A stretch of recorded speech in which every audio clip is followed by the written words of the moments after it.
अस्सलाम वालेकुम स्टूडेंट्स। आज हम ग्रामर में नेम ऑफ वर्ब्स पढ़ रहे हैं। हम ओरिजिनल नेम्स के साथ इनको पढ़ेंगे और उन्हें ही याद रखने की कोशिश करेंगे और फिर आखिर में ये भी देखेंगे कि हमें पेपर में ये सवाल किस तरह पूछा जाएगा। हेल्पिंग वर्ब को ऑक्सिलरी वर्ब कहते हैं। First form simple present, second form simple past, third form past participle और आईएनजी वाली फॉर्म प्रेजेंट पार्टिसिपल कहलाती है।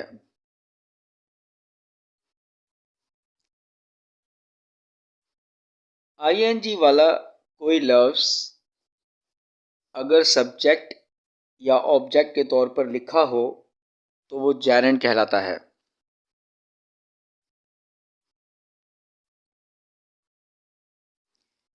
पेपरों में ये सवाल किस तरह पूछा जाएगा।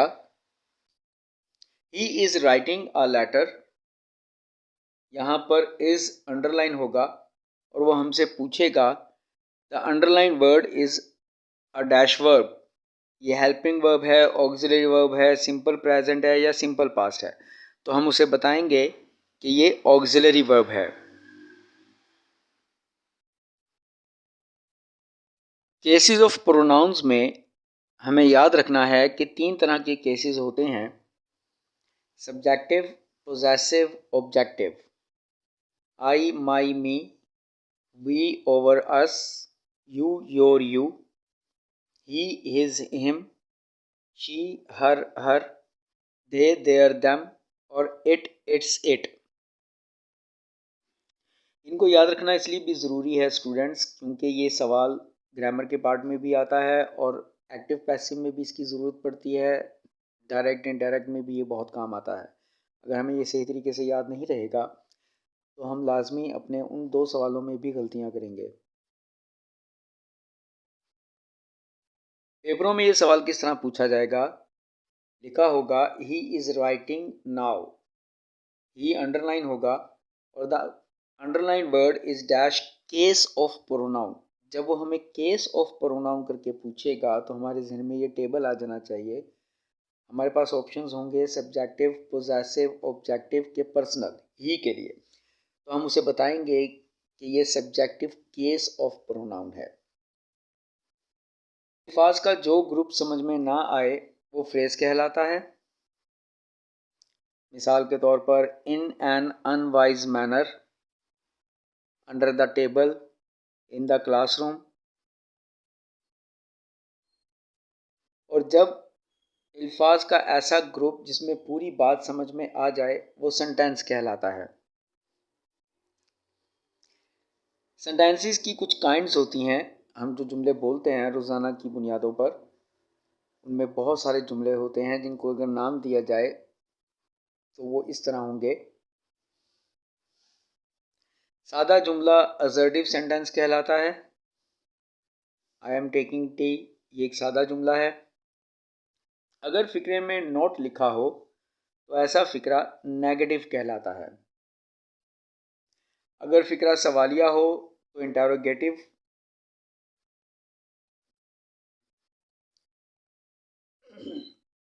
अगर फ़िक्रा डू नोट, प्लीज़ या वर्ब की पहली फॉर्म से शुरू हो तो ऐसा फ़िक्रा इम्पेरेटिव कहलाता है। यहाँ एग्जाम्पल्स लिखी हैं, do not open the gate, open the gate या प्लीज़ ओपन द गेट। दोबारा सुन लें स्टूडेंट्स, ये फ़िक्रे इम्पेरेटिव सेंटेंसेस के शुरू ही डू नॉट से, वर्ब की पहली फॉर्म से या प्लीज़ से होते हैं। शुरू ही यहाँ से होते हैं। अगर किसी फ़िक्रे में हैरत का इजहार किया जाए तो वो एक्सक्लेमेटरी सेंटेंस कहलाता है। व्हाट अ ब्यूटीफुल ड्रेस, ये एक एक्सक्लेमेटरी सेंटेंस है।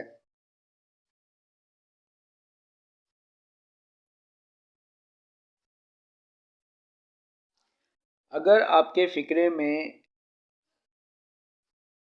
कोऑर्डिनेट कंजंक्शन का इस्तेमाल हो तो ऐसा जुमला कंपाउंड सेंटेंस कहलाता है।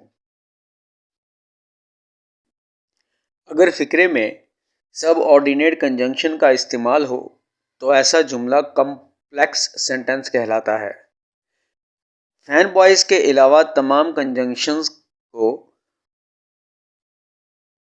सब ऑर्डिनेट कंजंक्शंस कहते हैं। मिसाल के तौर पर he can not come to school because he is ill, तो यहाँ पर यह जुमला कॉम्प्लेक्स सेंटेंस कहलाएगा। ऐसा जुमला जिसमें दुआ या बद्दुआ दी जाए या तमन्ना की जाए ऑप्टेटिव सेंटेंस कहलाता है। मिसाल के तौर पर may you live long, may you ruin, या तमन्ना के लिए would that my father were alive, तो ये तमाम सेंटेंसेस ऑप्टेटिव सेंटेंसेस कहलाते हैं। जुमले में जो लफ्ज़ काम के होने को जाहिर करे वो वर्ब कहलाता है। I am writing a story, यहाँ राइटिंग एक वर्ब है।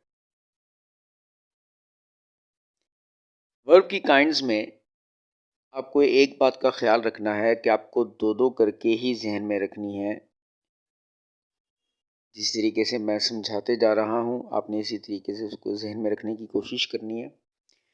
रेगुलर वर्ब ऐसी फॉर्म ऑफ वर्ब जिसकी दूसरी और तीसरी फॉर्म में सिर्फ डी या ईडी का इजाफा हो, रेगुलर वर्ब कहलाती है।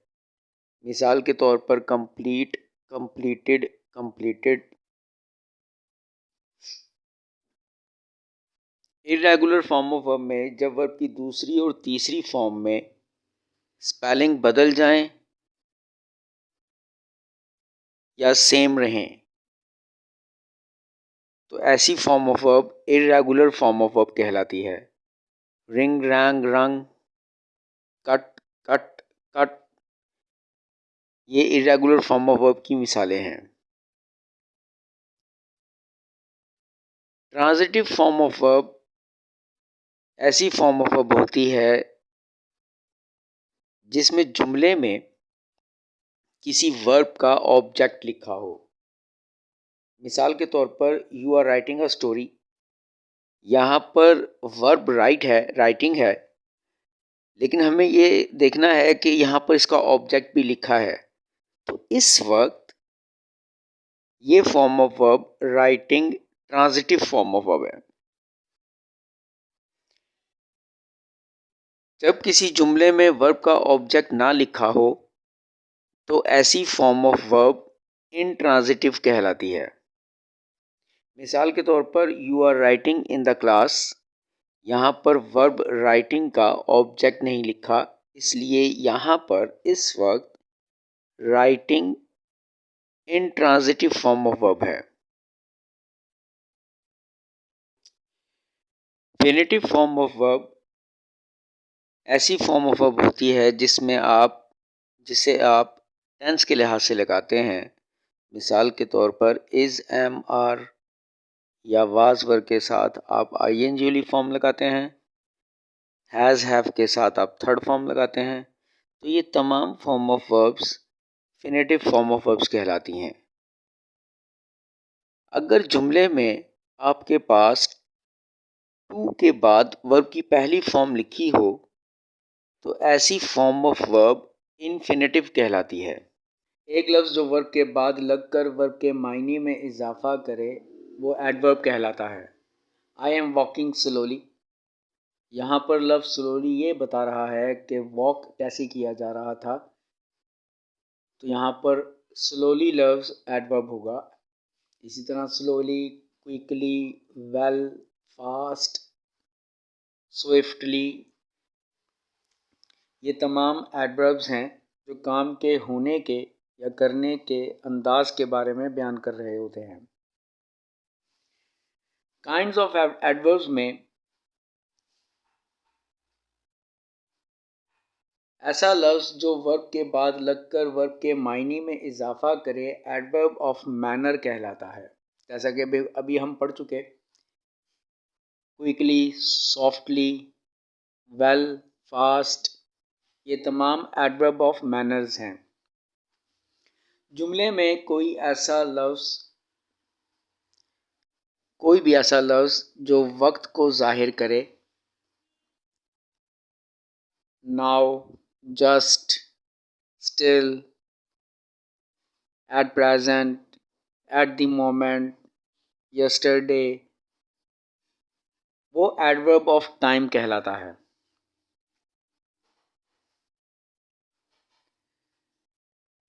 जुमले में कोई भी लफ्ज़ ऐसा लिखा हो जो जगह के बारे में बताए, in, out, up, down, here, there, मस्जिद, पार्क, स्कूल, मार्केट, ये तमाम लफ्ज़ एडवर्ब ऑफ प्लेस कहलाते हैं।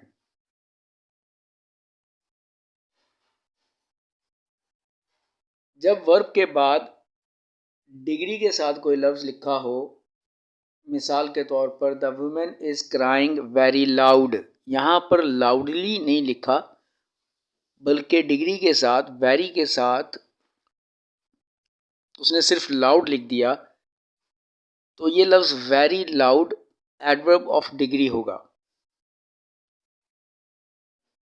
जुमले में always, usually, ever, often, sometimes, इस तरह के अल्फाज एडवर्ब ऑफ फ्रीक्वेंसी कहलाते हैं। पेपरों में ये सवाल कैसे पूछा जाएगा? दो तरीके हैं इसके पूछने के। You are playing well, here the word well is dash. वो पूछेगा कि ये एडजेक्टिव है, एडवर्ब है, प्रेपोजिशन है या कंजंक्शन है। तो हमें बताना होगा कि यहाँ पर लफ्ज़ वेल जो है वो एडवर्ब है। इसी सवाल को पूछने का दूसरा तरीका ये है कि यू आर प्लेइंग वेल, वो पूछेगा here the word well is adverb of dash, के मैनर है, टाइम है, प्लेस है या फ्रीक्वेंसी है। तो हमें बताना होगा कि ये मैनर है। शख्स, चीज़ या जगह के वस्फ को, खूबी को, जिसकी वजह से वो चीज़ पहचानी जा रही हो, एडजेक्टिव कहते हैं। This is a costly watch, she is a lazy girl, you are a brave boy. यहाँ पर कॉस्टली, लेज़ी और ब्रेव, ये तीनों अल्फाज एडजेक्टिव कहलाएंगे। डिग्रीज ऑफ एडजेक्टिव में पॉजिटिव, कंपैरेटिव और सुपरलेटिव डिग्रीज होती हैं। मैं इनका इस्तेमाल भी बता देता हूँ आपको कि पॉजिटिव डिग्री एक शख्स, चीज़ या जगह के बारे में बात करने को जब हमें करनी हो तो हम इसका इस्तेमाल करते हैं पॉजिटिव डिग्री का। जब दो लोगों, दो जगहों या दो चीज़ों में कंपैरिजन करना हो तो हम कंपैरेटिव डिग्री का इस्तेमाल करते हैं, और दो से ज़्यादा चीज़ों में जब किसी खूबी का मुकाबला करना हो तो हम सुपरलेटिव डिग्री इस्तेमाल करते हैं। मैंने यहाँ लिखा you are taller than I, यहाँ मैंने यू और आई के दरमियान मुकाबला था तो कंपैरेटिव डिग्री का इस्तेमाल किया। तो पेपरों में भी ये सवाल इस तरह पूछा जाएगा, वो आपसे पूछेगा कि here taller is dash degree of adjective, positive, comparative, superlative या एडवर्ब। तो हमें बताना होगा कि यहाँ पर ये कौन सी डिग्री कहलाएगी। ऐसा लफ्ज़ जो दो जुमलों या दो लफ्ज़ों को आपस में जोड़े कंजंक्शन कहलाता है। You and I are a good team, he can not come to school because he is ill. यहाँ पर एंड और बिकॉज कंजंक्शंस के तौर पर इस्तेमाल हुए। कंजंक्शंस की दो काइंड्स होती हैं, कोऑर्डिनेट कंजंक्शंस और सब ऑर्डिनेट कंजंक्शंस। कोऑर्डिनेट कंजंक्शंस में फैन बॉयज़ वाली कंजंक्शन हमें याद रखनी है, एफ से फोर, ए से एन से नॉर या नाइदर, बी से बट, ओ से और, वाई से येट, एस से सो। ये 7 कंजंक्शंस कोऑर्डिनेट कंजंक्शंस कहलाती हैं। इनके अलावा बाकी तमाम कंजंक्शंस सब ऑर्डिनेट कंजंक्शंस होती हैं। आई होप स्टूडेंट्स आपको ये लेसन समझ में आया होगा। हम इसको देख लेते हैं कि ये पेपरों में सवाल कैसे पूछा जाएगा। He is poor but honest, वो हमसे पूछेगा कि यहाँ पर लफ्ज़ बट जो है वो कैसा कंजंक्शन है, कोऑर्डिनेट, सबऑर्डिनेट, कंपाउंड के कॉम्प्लेक्स। तो हमें बताना होगा कि यहाँ पर ये कोऑर्डिनेट कंजंक्शन है। इसी तरह ये सवाल दूसरे तरीके से भी पूछा जा सकता है, जुमला सेम होगा लेकिन वो पूछेगा कि यहाँ पर लफ्ज़ बट जो है वो एडवर्ब है, प्रेपोजिशन है, कंजंक्शन है कि एडजेक्टिव है। तो हमें बताना होगा कि यहाँ पर ये कंजंक्शन है। हमें सिर्फ इतनी बात जाननी है कि आर्टिकल्स 3 होते हैं, ए, एन और दी। ए और एन को इंडेफिनेट आर्टिकल कहते हैं और दी को डेफिनेट आर्टिकल कहते हैं। हमें फ़िलहाल आर्टिकल्स के बारे में इतना ही इस सबक में पढ़ना है। पेपरों में ये सवाल कैसे पूछा जाएगा, वो लिखेगा कि he is an old man और हमसे पूछेगा एन को अंडरलाइन करके या अलहदा से लिखकर कि यहाँ पर एन कैसा आर्टिकल है, डेफिनेट है, इनडेफिनेट है, कंपाउंड है या कॉमन है। तो हमको बताना होगा कि यहाँ पे ये इनडेफिनेट आर्टिकल है। किसी भी शख्स, चीज़ या जगह के नाम को नाउन कहते हैं। काइंड्स ऑफ नाउन में आम शख्स, चीज़ या जगह का नाम कॉमन नाउन कहलाता है। ख़ास शख्स, चीज़ या जगह का नाम प्रॉपर नाउन कहलाता है।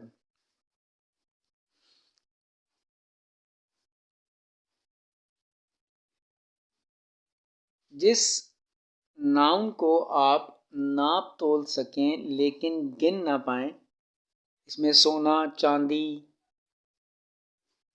लोहा, दालें, चीनी, पानी, दूध, ये सब शामिल है कि जिसे आप नाप या तोल सकें लेकिन गिन ना पाएँ, वो मटीरियल नाउन कहलाता है। जिस नाउन को भी आप छू सकते हैं वो कंक्रीट नाउन है और बहुत से नाउन्स इस तरह के हैं जिन्हें आप छू नहीं सकते, आप सिर्फ महसूस करते हैं। दर्द, खुशी, गम, हसद, मोहब्बत, तो ये एब्स्ट्रैक्ट नाउन कहलाते हैं।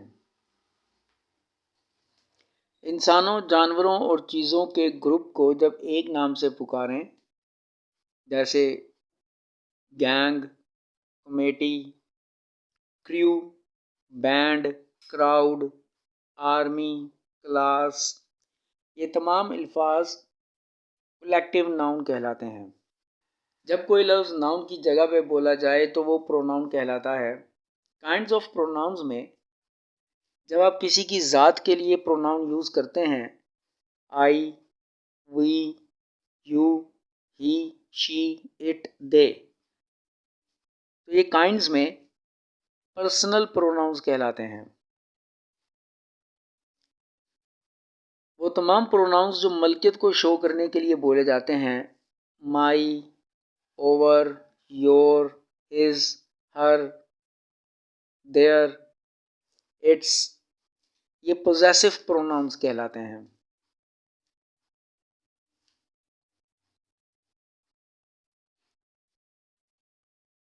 दिस, दैट, दीज, दोस, ये 4 प्रोनाउंस डेमोन्स्ट्रेटिव प्रोनाउंस कहलाते हैं।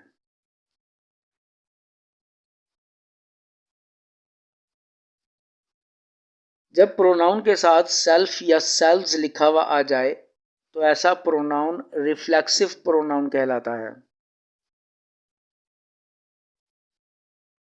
सम, any, few, someone, somebody, anyone, anybody, ये प्रोनाउंस इंडेफिनेट प्रोनाउंस कहलाते हैं।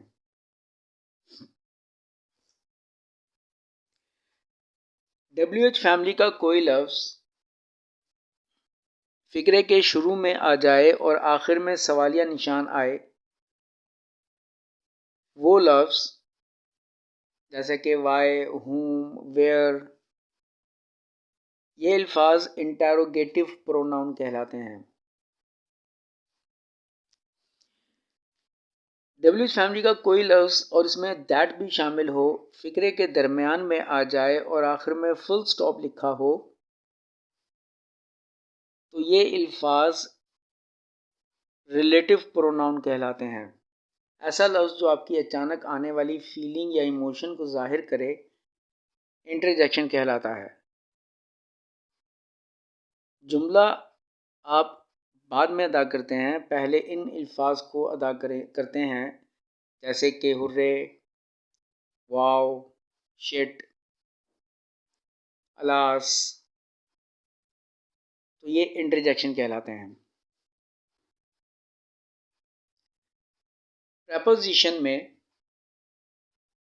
जब कोई लफ्ज़ किसी नाउन या प्रोनाउन का ताल्लुक किसी दूसरे नाउन या प्रोनाउन या किसी और लफ्ज़ से ज़ाहिर करे, तो वो प्रेपोजिशन कहलाता है। On, to, in, behind, with. Preposition में कंपाउंड प्रेपोजिशन भी याद रखने वाली एक चीज़ है। एक से ज़्यादा अल्फाज जो प्रेपोजिशन के तौर पर इस्तेमाल हों, वो कंपाउंड प्रेपोजिशन कहलाते हैं। मिसाल के तौर पर according to, in front of, along with. पेपरों में ये सवाल कैसे पूछा जाएगा, यहाँ पर हमसे पूछेगा you are sitting on the chair, the underline word यानी कि ऑन को अंडरलाइन करेगा या लिखेगा here on is dash. Preposition है, कंजंक्शन है, एडवर्ब है या नाउन है, तो हमें बताना होगा कि यहाँ पर ये क्या है। इसी सवाल कंपाउंड प्रेपोजिशन के सवाल को पूछने का तरीका ये होगा उसका, she is walking along with his father. Along with underline होगा या वो आपसे अलहदा करके पूछेगा कि यहाँ पर अलॉन्ग विद क्या है, प्रेपोजिशन है, कंजंक्शन है, एडवर्ब है या कंपाउंड प्रेपोजिशन है, तो हमें बताना होगा कि यहाँ पर ये कंपाउंड प्रेपोजिशन है। जब किसी जुमले में एज और एज के साथ बात की जाए, एडजेक्टिव लिखा हो एज और एज या लाइक के साथ बात की जाए, तो उसे हम सिमिली बुलाएंगे। You are as innocent as an angel या you are innocent like an angel, ये दोनों बातें सिमिली हैं। मेटाफर में एडजेक्टिव का इस्तेमाल नहीं किया जाता, बल्कि हमें उस खूबी वाली चीज़ का नाम ही दे दिया जाता है। जैसे कि यहाँ लिखा है यू आर एन एंजल, तो हम इसे मेटाफर पढ़ते हैं। बेजान चीज़ की मूवमेंट या एक्टिविटी को ह्यूमन मूवमेंट या एक्टिविटी से तशबीह देना पर्सोनिफिकेशन कहलाता है। मिसाल के तौर पर the brown grass is bagging for water, भीख मांगना इंसानों के साथ मंसूब है, लेकिन चूंकि हमने यहाँ पर घास के साथ इसको जोड़ा, तो ये बात कहलाएगी पर्सोनिफिकेशन। जब किसी जुमले में हम आवाज़ अल्फाज बार बार आएँ, तो वो एलिट्रेशन कहलाती है। The girl is selling sea shells on the sea shore. अब यहाँ पर चूँकि बोर्ड में आपके पास जो बहुत बार जुमला आया है वो है हिज हाउस। अब दोनों लफ्ज़ों में हा की आवाज़ निकल रही है, इसलिए ये हमारे पास एलिट्रेशन कहलाएगा। आई होप स्टूडेंट्स आपको समझ में आया होगा। अपना ख्याल रखिएगा। अल्लाह हाफिज़।